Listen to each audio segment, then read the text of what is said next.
Homenaje a la familia de Belinda Paz, sus hijos, un nieto postizo ahí, Osvaldo.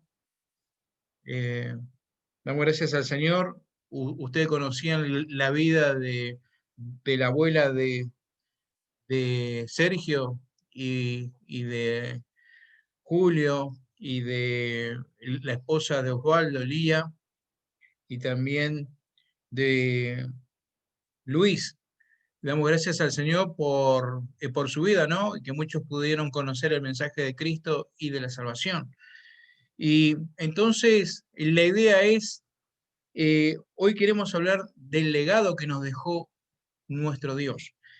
Primero vamos a leer en Proverbios capítulo 10, versículo 7. Vamos a nuestras Biblias, Proverbios capítulo 10, versículo 7. Y dice así,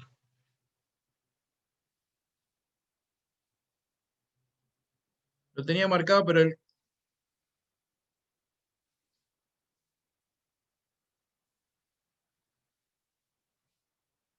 dice así. La memoria del justo será bendita. La primera parte, ¿no? Y le voy a hacer una pequeña lectura, siempre hago alguna grabación, siempre mando algún mensaje que algunos ya conocen. Dice, vamos a hablar de un peral. Un peral es un árbol de peras. Dice, un peral de mi huerto se lamentaba mientras temblaba de frío debido al helado viento otoñal que precede de las primeras nevadas. ¿Para qué sirve el verano si pasa tan pronto? ¿Para qué me calenté bajo los benditos rayos del sol y bebí del rocío si ahora me abandona a la amargura de esta desolación invernal? Y se retorcía y lloraba en la agonía de la tormenta. Un viejo manzano que se hallaba cerca dijo, ¿te has olvidado que ayudaste a hermosear el huerto con el esplendor de tu follaje? ¿Has perfumado el aire con la fragancia de tus flores? ¿Y has alegrado a la familia con tus deliciosos frutos? ¿Te olvidas de los niños que han jugado bajo tu sombra? Y más que todo, te olvidas que has crecido y que las 6 pulgadas que te obsequió en este verano la retendrás, con lo que con que te hallas más cerca del cielo y tienes más fuerzas para enfrentar las tormentas y listo para esperar la llegada de otra primavera, y más apto para entrar en la nueva carrera con ventaja. Los seres queridos se van, pero la influencia del verano de sus vidas queda con nosotros. Nuestros corazones reciben las bendiciones con más calor y son más útiles a las demás debido a los beneficios recibidos de ellos. Podemos descansar a su sombra y hallarnos más aptos para la primavera de la inmortalidad, donde el sol jamás se pondrá. Cuando Jesús dejó a sus discípulos, amigos y seres amados en la tierra, les dejó una promesa muy consoladora. Voy pues a preparar lugar para vosotros. Al decir esto, hablaba a sus seguidores de todos los tiempos y quería que estuvieran contentos de que Él era el que preparaba el lugar. Por tanto, la imaginación puede anticiparse prudentemente al describir tal lugar. Un escritor expresó muy bien su pensamiento cuando dijo, su gloria sobrepasará la salida del sol, cuando el orbe se levanta con temblorosos trazos de luz que atravesando las finísimas cortinas de nubes llenan el cielo oriental de iridiscente esplendor. La memoria del justo será bendita. Damos gracias al Señor por este nuevo tiempo, el cual vamos a compartir eh, un versículo que está en Hebreos capítulo 12, versículo 1 y 2. Es un versículo muy conocido.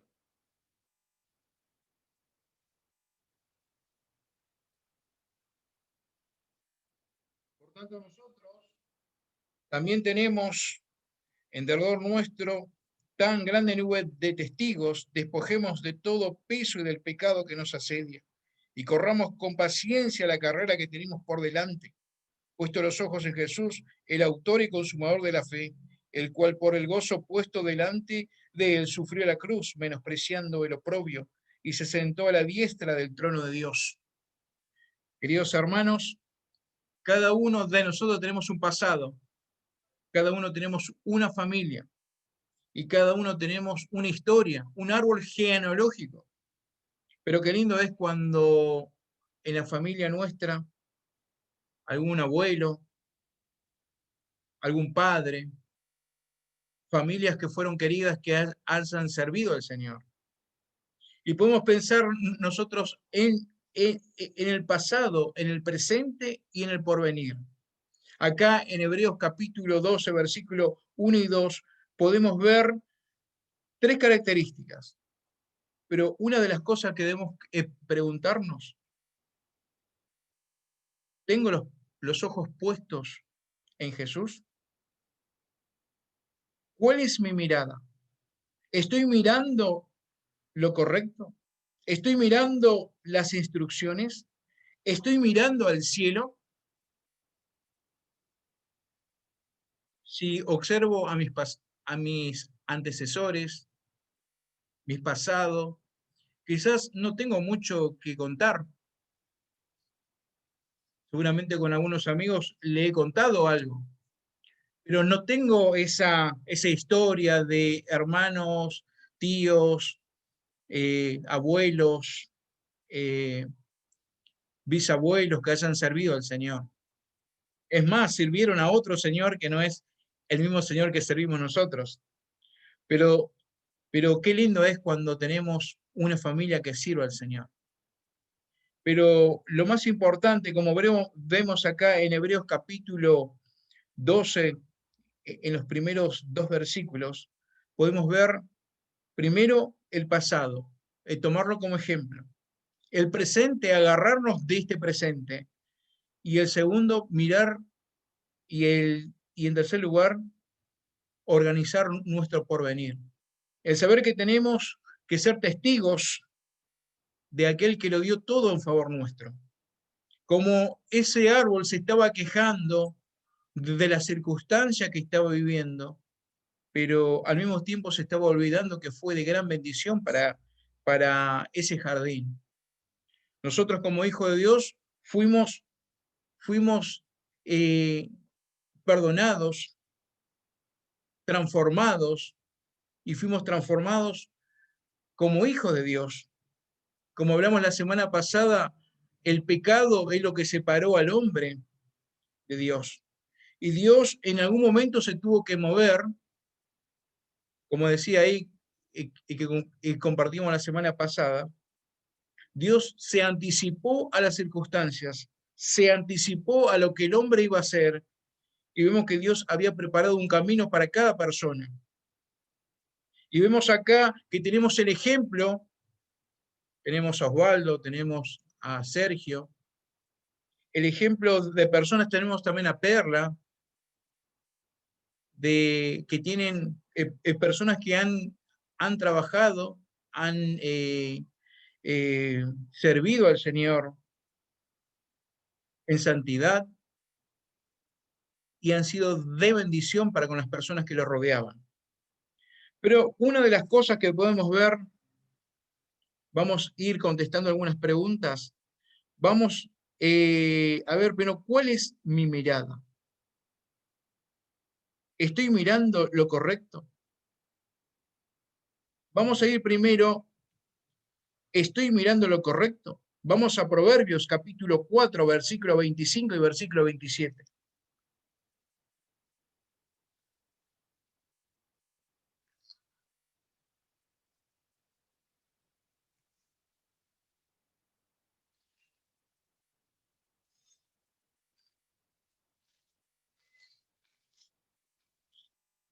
Y dice así: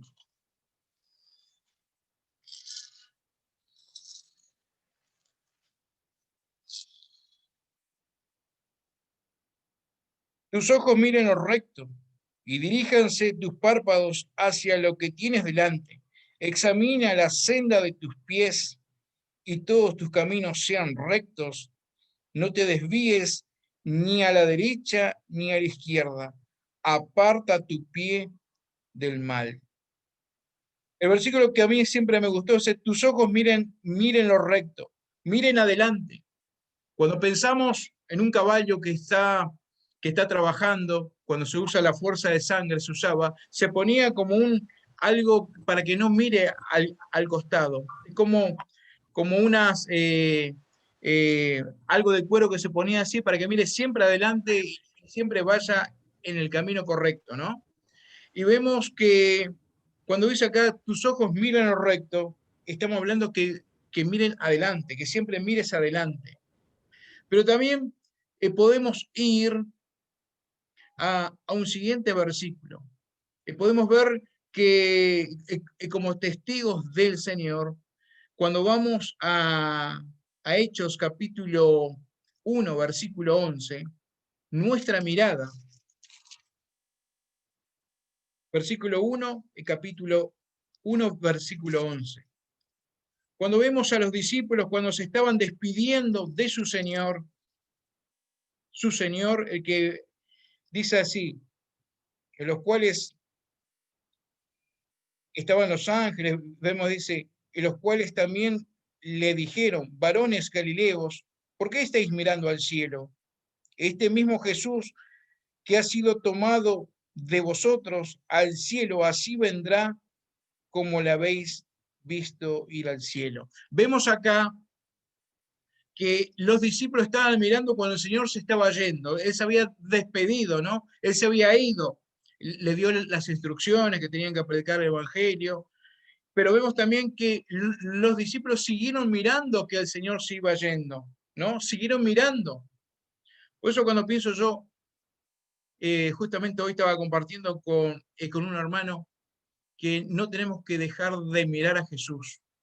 No tenemos que dejar de mirar nuestro legado.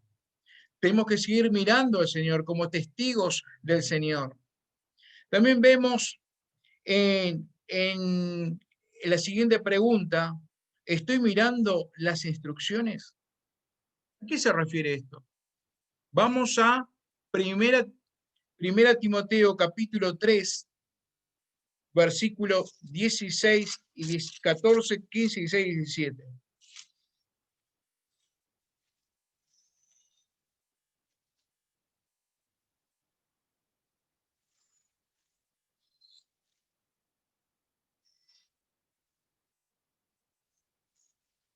Perdón, 2 Timoteo. Dice así: pero tú persiste en lo que has aprendido y te persuadiste sabiendo de quién has aprendido y que desde la niñez has sabido las sagradas escrituras, las cuales te pueden hacer sabio para salvación por la fe que es en Cristo Jesús. Toda escritura es inspirada por Dios y útil para enseñar, para redarguir, para corregir, para instruir en justicia, a fin de que el hombre de Dios sea perfecto, enteramente preparado para toda buena obra. Si seguimos acá nomás, cerquita nomás, volviendo a Hebreos capítulo 4, versículo 12, es un versículo conocido porque la palabra de Dios es viva y eficaz, más cortante que toda espada de 2 filos y penetra hasta partir el alma y el espíritu, las coyunturas, los tuétanos, y discierne los pensamientos y las intenciones del corazón. Vemos que la palabra de Dios, cuando nosotros miramos la palabra de Dios, entonces vamos a recibir ciertas instrucciones para nuestra vida. Pero también la palabra de Dios redarguye, la palabra de Dios muestra cuáles son nuestras intenciones y Él nos muestra cómo está nuestro corazón y nuestra mente delante de Dios. Estamos realmente poniendo nuestros ojos en Jesús, el autor y consumador de la fe, como dice acá en Hebreos capítulo 12, versículo 1. ¿Realmente nuestra mirada está mirando en el cielo y en nuestro porvenir? Seguramente cuando pensamos Cuando vamos en los tiempos de los Hechos, se conocía a los seguidores de Jesús como los del camino.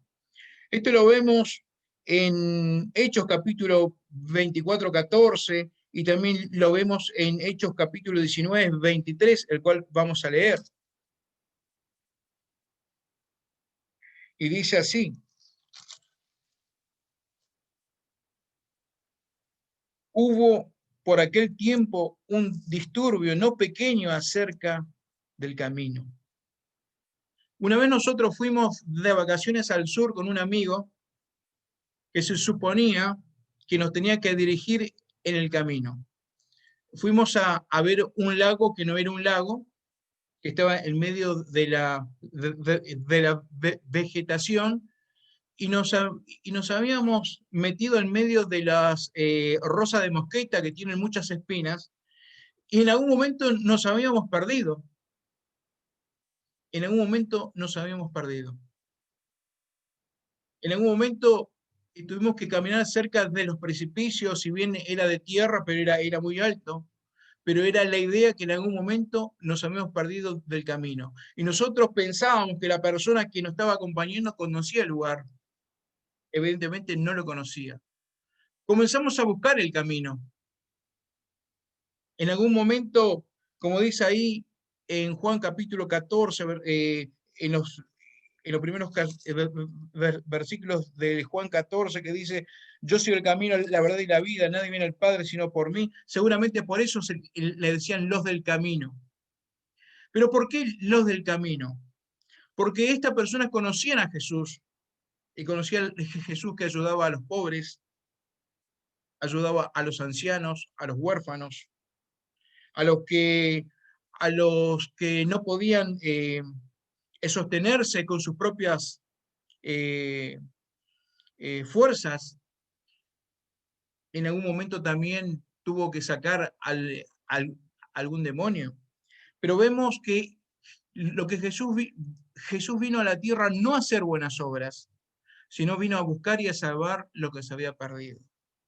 Cuando nosotros hablamos del camino, si en algún momento de tu vida perdiste el camino, perdiste la mirada, si te olvidaste del pasado, si te olvidaste de ir a las instrucciones bíblicas, si te olvidaste de mirar al cielo y te olvidaste del pasado y el presente y te estás ocupando de cosas huecas y no volviste a tu llamado, recuerda que tus antecesores han servido al Señor. Y espero que en esta noche, que nuestro porvenir o nuestra vida actual pueda ser de bendición para con los que nos rodean. Seguramente nosotros ahí,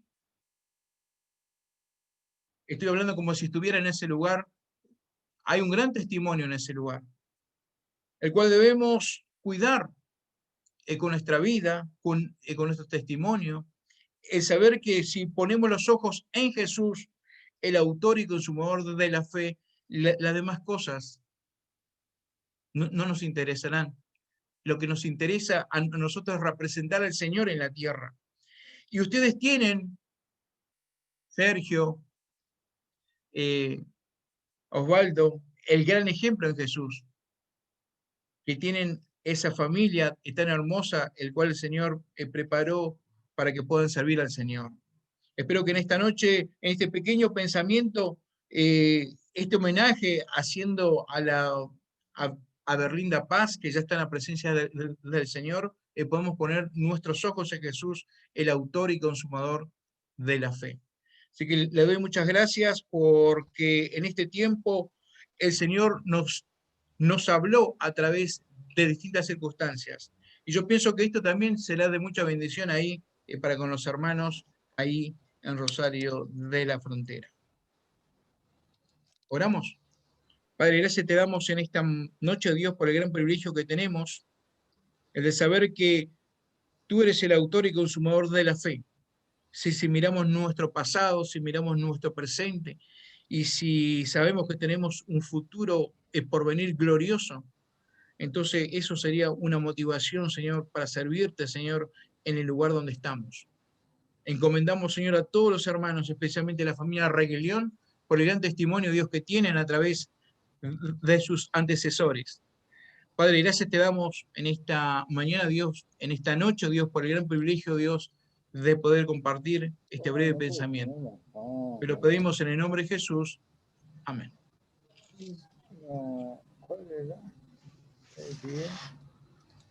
Gracias, Marcelino. Te agradezco mucho. Muchísimas gracias. Bueno, Marcelino, yo añado una sola cosita. Marcelino dijo una palabra que creo que viene bien para este momento, que es la palabra testimonio. Es una palabra que está más de 100 veces en el Nuevo Testamento y más del 50% lo usa Juan. Y si yo digo la palabra Demetrio, nombre, tal vez muchos no lo conocen. Mi abuela se llamaba Demetria. Y en el libro de Tercera de Juan dice, todos dan testimonio de Demetrio. Y le dice, no imiten lo malo, sino lo bueno. El que hace lo bueno es de Dios, pero el que hace lo malo no ha visto a Dios. Y dice, todos dan testimonio de Demetrio, y aún la verdad misma, y también nosotros damos testimonio, y vosotros sabéis que nuestro testimonio es verdadero. ¿Qué caracterizó a este Demetrio? Su testimonio. ¿Qué caracterizó en este caso la abuela de todos los muchachos acá, Reguilón, pero básicamente toda la familia Díaz? Esto está siendo grabado y lo vamos a subir a YouTube. Es su testimonio. Cuando en el norte se habla y más en esa zona, se habla de lo que fue el momento en que se empezó a evangelizar, se habla de su testimonio. Entonces, ¿qué han dejado? Ese legado. Y ojalá que realmente ese legado sea como dice aquí Juan, ¿no? Hay que imitar, pero dice, no imites lo malo, sino lo bueno. Y yo creo que esta señora que dejó lo bueno, lo mejor, y lo mejor para que ese legado siga, no solamente en sus parientes, sino también en todas las personas que lo han conocido. Ha inspirado que mucha gente quiera venir a hacer misiones en el norte argentino, ese testimonio que tal vez muchos no lo conocen, pero para los que lo conocemos sabemos que tanto de esta familia como de otras familias que son las que han sido la base para esto, realmente han dejado un gran acto, yo diría, de la palabra fe. Porque el libro de Hebreos también dice, porque por ella alcanzaron buen testimonio, y habla de la fe, los antiguos. ¿De qué está hablando Hebreo? De la fe. Yo creo que ella está en la galería de la fe, y nosotros debemos imitarlo. Bueno, muchas gracias. Eso es lo que quería añadir.